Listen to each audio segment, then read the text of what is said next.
오늘 우리에게 주신 하나님의 말씀 창세기 49장 13절에서 28절 말씀인데요. 야곱의 유언, 야곱의 축복이라는 제목으로 말씀을 드리려고 합니다.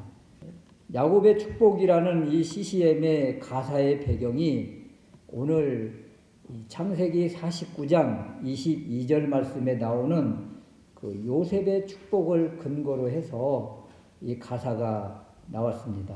요셉은 무성한 가지 곧 샘 곁에 무성한 가지라 그 가지가 담을 넘었도다. 여기에서 너는 담장 너머로 뻗은 나무가 나온 것이지요.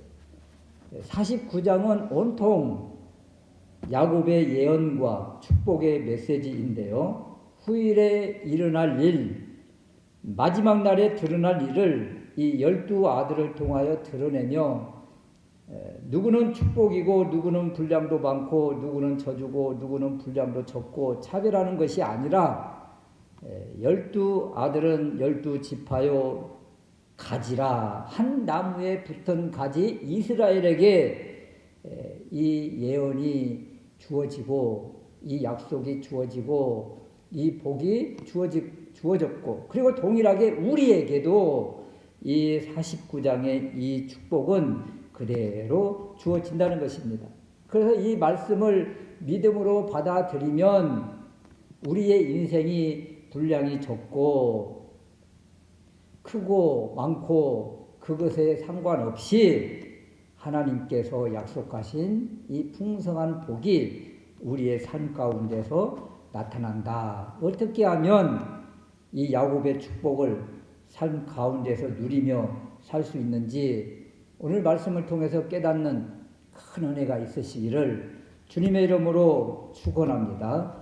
첫 번째는 이런 거예요. 분량이 적은 관심이 별로 없는 아들들 같이 보이지만 하나님의 관심도 그런가? 그렇지 않다는 거예요. 이 분량이 작은 것 같지만 그 한 절 안에 얼마나 많은 하나님의 복의 말씀이 선포되어 있는지 오늘 말씀을 통해서 깨달았으면 좋겠습니다. 임종 직전에 아버지 야곱의 마음이 어떨까요? 부모의 마음은요, 동서고금을 떠나서 다 똑같습니다. 오히려 부족해 보이고 약해 보이는 자녀들에게 하나라도 더 주고 싶은 것이 그 아버지의 마음이지요. 그러므로 야곱의 이 12아들에 대한 유언은 야곱의 마음이 그 안에 다 담겨져 있다. 분량이 많고 적고가 문제가 아니라 그 말씀 안에 담겨져 있는 축복을 어떻게 발견을 하고 어떻게 그 축복을 삶 가운데서 누리며 살 것인가, 이것이 더 중요하다는 거예요. 그래서 창세기 49장 각각의 아들들에게 주어진 이 메시지는 바로 야곱이 마지막에 아들들에게 물려주는 최고의 약속, 언약, 축복이라는 것입니다. 루벤, 시므온, 레위 이들은 모두 야곱의 마음, 그 아버지의 마음을 아프게 한 아들들이지만 이들이 유다의 후손으로 오실 메시아 그리스도를 붙잡고 그 안에서 살며 거기에 묶여 살면 저주가 축복으로 바뀐다고 했습니다. 오늘 또 아들들에게 복을 선포하는데요. 13절 말씀에 스불론, 14절 말씀에 이사갈인데 실제 태어난 순서는 레아의 아들들로서 이사갈, 스불론 이렇게 되죠.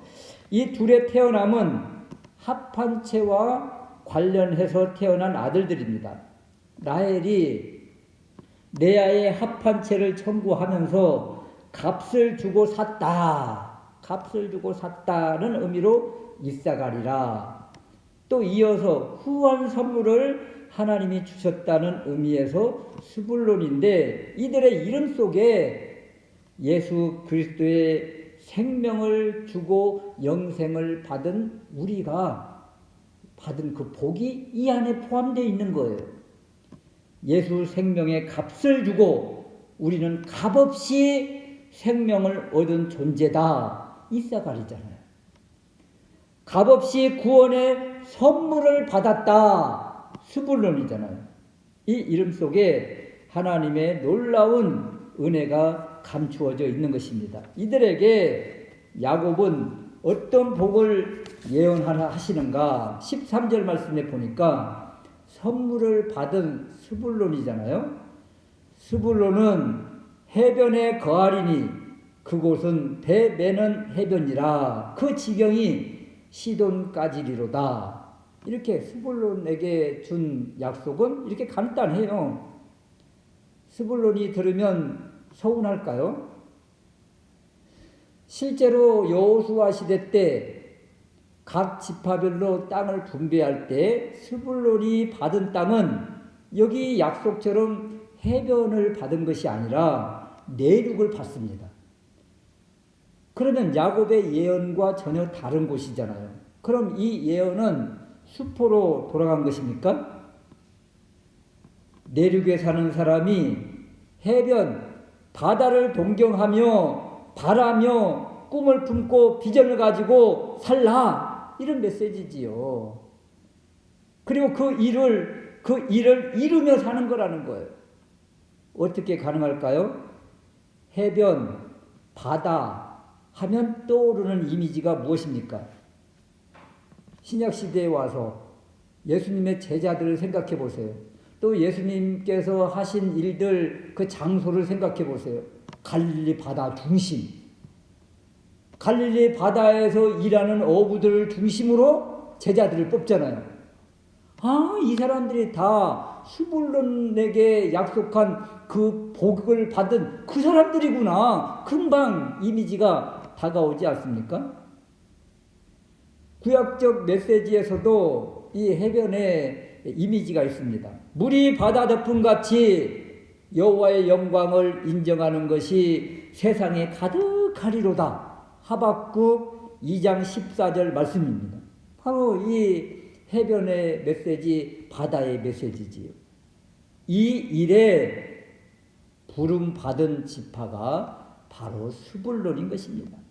한 줄로 끝난 야곱의 유언이지만 이 유언은 값으로 대속함을 받은 은혜와 스불론 이름을 지을 때 이제 그가 나와 함께 거하리로다. 레아의 바람처럼 우리 하나님이 임마누엘 하나님으로서 우리와 함께 계신다는 엄청난 약속의 메시지, 축복의 메시지가 바로 이 스불론에게 주어진 메시지인 겁니다. 우리 주님도 말씀하십니다. 이 스불론의 메시지와 같은 의미의 말씀인데요.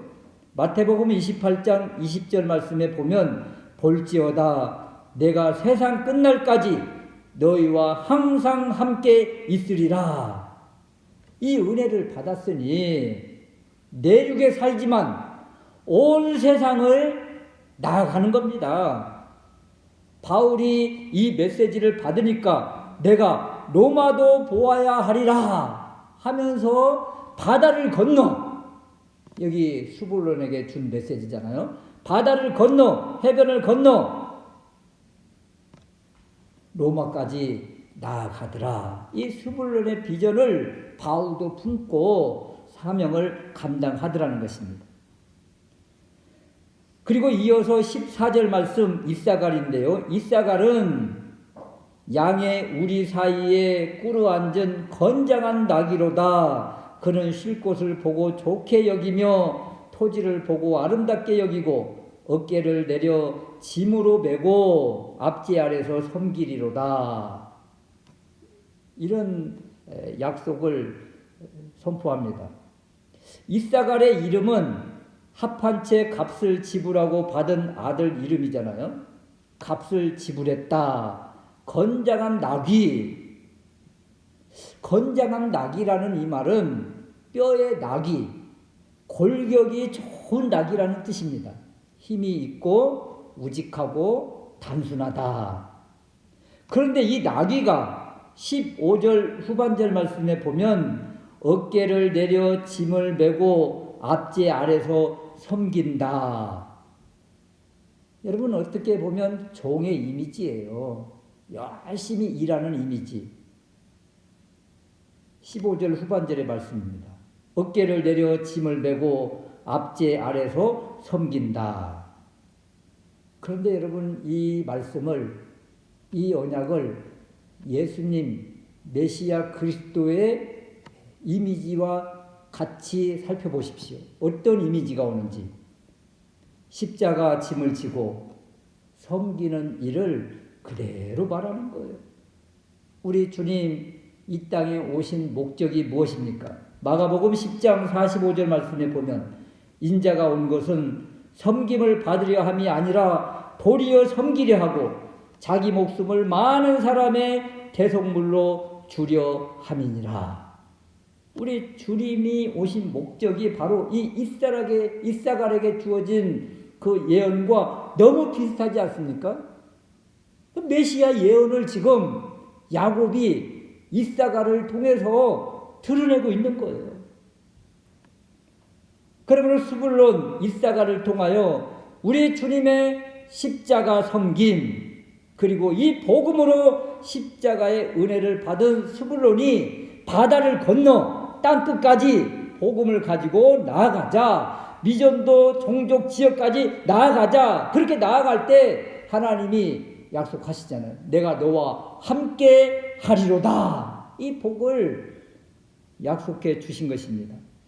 그런 스불론, 이사갈, 이 메시지 안에 예수 그리스도의 십자가, 그리고 이 대속의 은혜를 받은 우리가 어떤 사명을 가지고 나아가야 될 것인지, 이것까지 약속 말씀을 통해서 우리에게 주신 것이죠.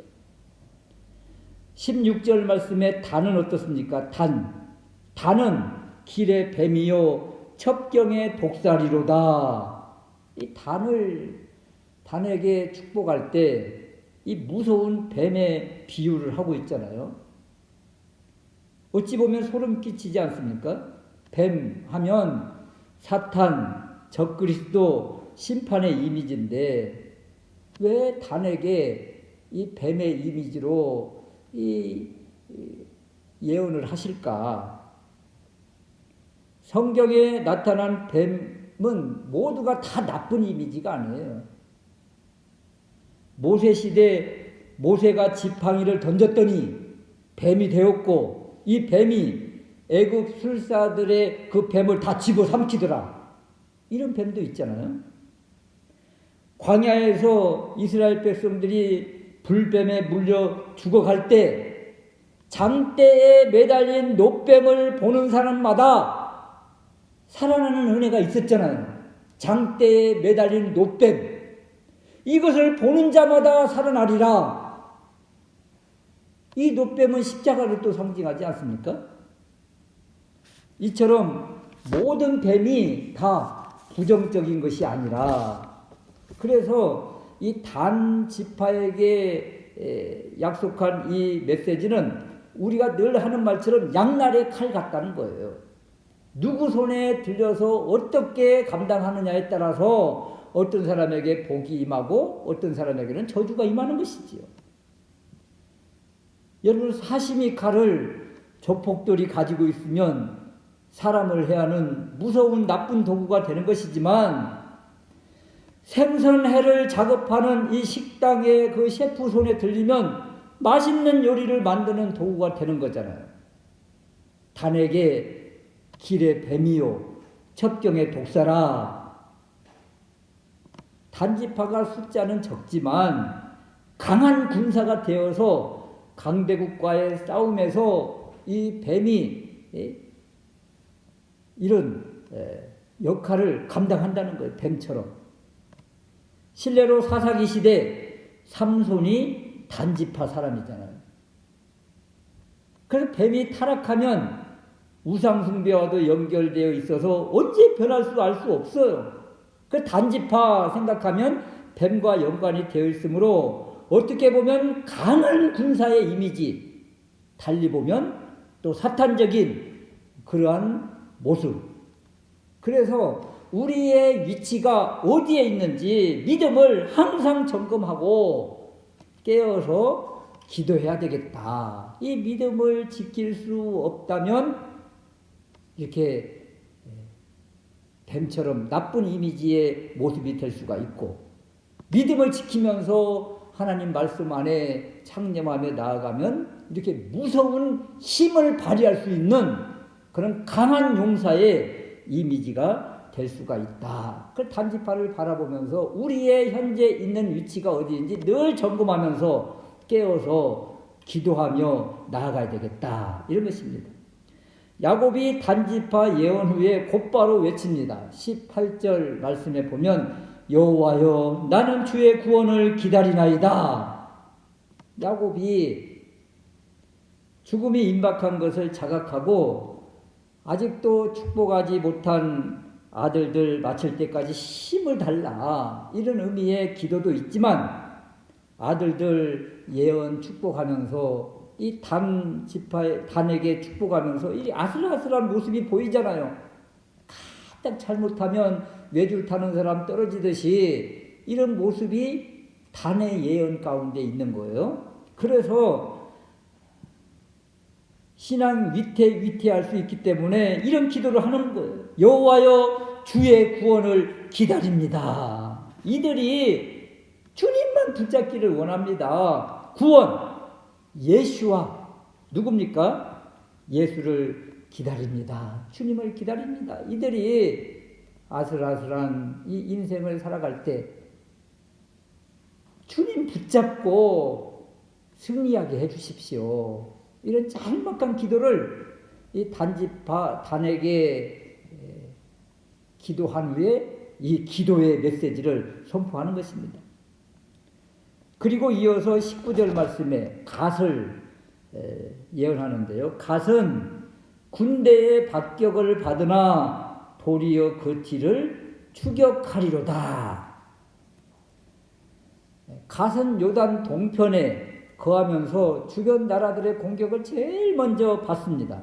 그렇지만 용맹스럽게 성공적으로 그 적군을 격퇴시킴으로써 이스라엘 백성들을 지키는데 최전선에서 힘을 쓴 지파가 바로 이 갓 지파예요.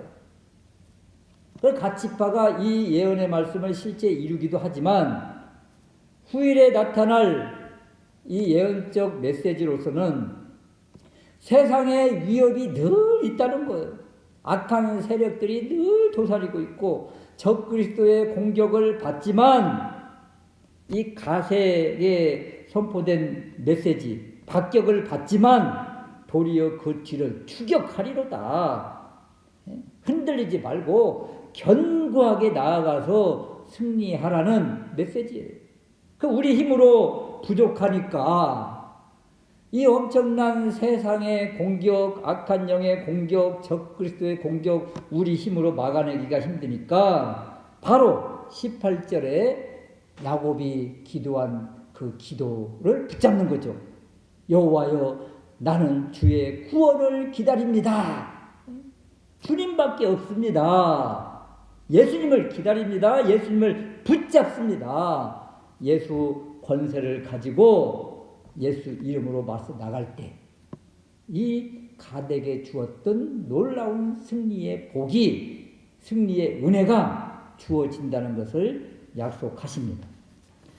그리고 20절 말씀에 아셀을 이야기하는데요. 아셀에게서 나는 식물은 기름진 것이라 그가 왕의 진술을 공개하리로다. 아셀은 기름진 땅과 풍부한 소산을 가지며 이것을 가지고 왕을 공개한다. 왕을 섬긴다. 여러분, 이 얼마나 은혜로운 말씀입니까? 하나님이 베풀어 주신 놀라운 복, 땅에 기름진 복을 받았는가? 그것을 가지고 왕을 섬겨라 이런 거잖아요. 우리의 왕이 누굽니까? 만왕의 왕이시며 만주의 주이신 하나님을 섬겨라. 이 아셀 엄청난 복이잖아요. 한 줄만 주어졌다고, 간단하다고 서운해할 이유가 하나도 없습니다. 하나님이 나에게 주신 은혜, 나에게 주신 복, 그것을 그대로 하나님 받으시옵소서. 이렇게 하나님께 영광을 돌리는 모습 너무 아름답잖아요. 크고 작은 것이 어디가 있습니까? 마음을 다하여 하나님 주님 주신 은혜 주님께 돌려드립니다. 이 마음이잖아요. 21절 말씀에 납달리입니다. 납달리는 노인 암사슴이라 아름다운 소리를 바라는도다. 노인 암사슴. 여기 노인 암사슴이라는 이 뜻은 샬라흐 보내다 이런 뜻이 있습니다. 제자들을 보낼 때 나온 단어가 이 샬라흐예요. 샬라흐. 그래서 나가는 암사슴. 여러분 이 이미지 생각해 보세요. 암사슴 하면 너무 아름답잖아요. 너무 예쁘잖아요. 그런데 이 암사슴이 어디 우리에 묶여 있는 것이 아니라 풀린 암사슴이 되어서 이렇게 포착포착 뛰면서 나아가는 모습 너무 아름답잖아요. 더군다나 아름다운 소리까지 내고 있어요. 이 암사슴이. 여러분 이 납달리에게 주어진 예언, 납달리는 노인 암사슴이라 보내진 암사슴이라 아름다운 소리를 바라는도다. 그러면 이미지가 다 생각나는 이미지가 없습니까? 로마서 10장 13절 이하에 보면 누구든지 주의 이름을 부르는 자는 구원을 받으리라. 그런즉 그들이 믿지 아니하는 이를 어찌 부르리요? 듣지도 못한 이가 어찌 믿으리요? 전파하는 자가 없이 어찌 들으리요? 보내심을 받지 아니하였으면, 여기 보내심 이 말이 바로 이 구약적인 단어로 샬라흐예요. 보내심을 받지 아니하였으면 어찌 전파하리요? 기록된 바 아름답도다. 누가 생각나요? 납달리의 암사슴이 생각나잖아요. 아름답도다. 좋은 소식을 전하는 자들의 발이요. 바로 납달리를 두고 하는 말입니다. 납달리의 노인 암사슴, 아름다운 소리를 바라는도다. 복음을 외치는 이들의 발을 이렇게 아름답게 보고 복음을 외치는 소리의 이 소리를 아름다운 소리로 보고 있는 것입니다.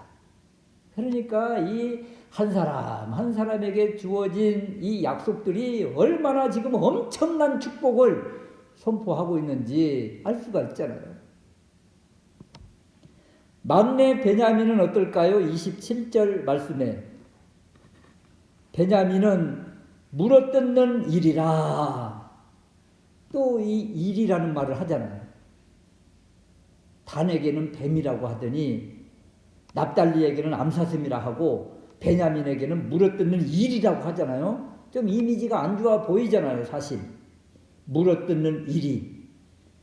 아침에는 빼앗은 것들을 먹고 저녁에는 움킨 것을 나누리로다.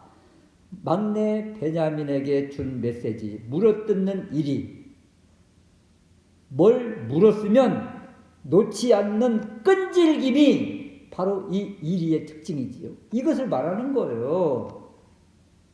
뭘 물었다, 먹이를 받다, 그러면 포기하지 않는다, 놓지 않는다. 이 끈질김을 바로 베냐민에게 지금 주는 것입니다.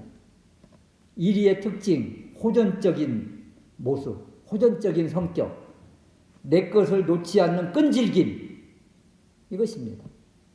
복음의 능력을 가지고 어떤 영혼을 향해서 간절히 기도하고 그 사람을 향해서 끝까지 포기하지 않고 그런 모습이 바로 이 베냐민의 모습이에요. 그래서 이 베냐민의 모습도 어찌 보면 단처럼 양날의 칼 같은 이런 이미지가 있습니다. 내 것 고집하다가 끝까지 놓지 않고 그러다가 결국 큰 어려움을 당한 예가 사사기 시대 베냐민 지파에게 있었지 않습니까? 이때 제대로 사리 분별하면서 바른 결정을 하지 못하고 그냥 내 것, 내 사람 움켜쥐다가 결국 멸망 직전까지 갔었던 모습, 바로 이 물어뜯는 이리의 모습, 이 모습이었어요. 그래서 베냐민이 복음 안에서 어떤 영혼과 이 기도와 이런 것에 있어서 포기하지 않는 끈질김의 모습, 이것을 보여준다면 큰 은혜가 되는 것이요. 또 하나 반대로 내 것을 그냥 포기하지 않는다고 뭐 뭉쳐지고 붙들면 그건 또 실패의 모습인 것이죠. 그래서 이런 모습을 바라볼 때 복음에 있어서 타협은 없지만 다른 면에 있어서는 참으로 양보도 할 줄 아는 그런 너그러움과 덕스러움을 가지고 있어야 된다. 이게 바로 베냐민의 모습입니다. 그런데 이 모습들을 바라볼 때 다 우리를 두고 하는 말들 아닙니까? 단과 같은 마음, 또 이 베냐민과 같은 마음, 안 좋은 모습들도 다 있어요. 그래서 이 야곱이 각각의 아들들에게 선포되어진 이 약속의 말씀이 진정 우리에게 복이 되려면, 야곱의 축복이 되려면 나에게 좋지 않는 약점들, 안 좋은 모습들은 이제 내려놓고 좋은 모습으로 복음의 능력으로 이 부분들을 해석해서 받들고 붙들면 하나님께서 야곱에게 주신 이 풍성한 복이 우리에게 임하게 되는 것입니다. 두 번째 우리가 살펴볼 메시지는 이제 요셉인데요. 요셉. 유다처럼 많은 부분을 할애한 이 요셉에게 준 메시지의 진정한 뜻이 무엇일까? 이런 것입니다. 22절에서 26절 말씀은 온통 요셉에 대한 약속입니다. 요셉은 무성한 가지, 곧 샘 곁에 무성한 가지라. 그 가지가 담을 넘었도다. CCM에 나온 그 가사가 다 여기서 나온 거예요. 요셉은 무성한 가지인데 이 나무가 어디에 있는가? 샘 곁에 무성한 가지라. 이 샘 곁에 있는 나무. 아무리 가물어도 샘 곁에 심겨진 나무는 어떤 재해도 어떤 피해도 받지 않습니다. 그래서 축복을 지닌 샘의 모습이에요. 그래서 이 요셉에게 선포된 이 약속을 바라보면 어떤 이미지가 금방 우리에게 다가오는가 하면 시편 1편의 메시지입니다. 시냇가에 심은 나무가 철을 따라 열매를 맺으며 그 잎사귀가 마르지 아니함 같으니 그가 하는 모든 일이 다 형통하리로다. 바로 요셉에게 준 메시지 아닙니까? 그러므로 요셉에게 준 이 언약 말씀은 바로 말씀의 복이었던 거예요. 말씀의 복. 이 말씀이 바로 생명수 샘물이요 샘물 곁에 심겨진 나무는 무성한 가지로서 모든 사람을 유익하게 하는 것이라. 더군다나 23절 말씀을 보십시오. 활 쏘는 자가 그를 학대하며 그를 쏘며 군박한다. 누군가가 요셉을 공격하는 거예요. 활을 쏘는 거예요. 학대하고 군박한다. 힘들고 어렵게 한다. 이런 것 아닙니까? 그러나 요셉이 어디 있어요? 샘 곁에 있잖아요. 무성한 가지잖아요. 말씀에 덧입혀 살고 있잖아요. 말씀을 늘 빨아들이며 살고 있잖아요. 말씀 안에 말씀의 통치를 받고 살고 있잖아요. 하나님의 말씀으로 전신 갑주를 입고 있으니 누가 화를 쏜다고 한들, 누가 학대한다고 한들, 누가 군박한다고 한들 무서울 이유가 하나도 없고 두려워할 이유가 하나도 없다. 이렇게 말씀 붙들고 복음 들고 나가는 이에게 요셉에게 약속하신 복, 25절 후반절 말씀에 보면 위로 하늘의 복과 아래로 원천의 복과 젖먹이는 복과 태의 복이로다. 젖먹이는 복, 태의 복, 계속 낳고 복음으로 낳고 복음을 계속 이어주는 영적 자녀들이 계속 이어지는 그런 복이잖아요. 그럼 얼마나 엄청난 복입니까? 야곱이 임종 직전에 마지막에 될 일, 후일에 나타나고 드러날 일, 이 예언적 유언은 살펴보니까 저주가 아니라 축복이고 누구 한 사람에게 집중한 것이 아니라 모든 사람에게 주어진 복이고 또 어떤 한 사람이 큰 복을 받았다고 시기하고 질투할 것이 아니라 우리는 한 나무에 붙어있는 가지이므로 모두가 다 누리는 복이고 그래서 야곱이 마지막 임종하면서 축복한 이 야곱의 유언은 바로 복음의 축복이라 이런 것입니다.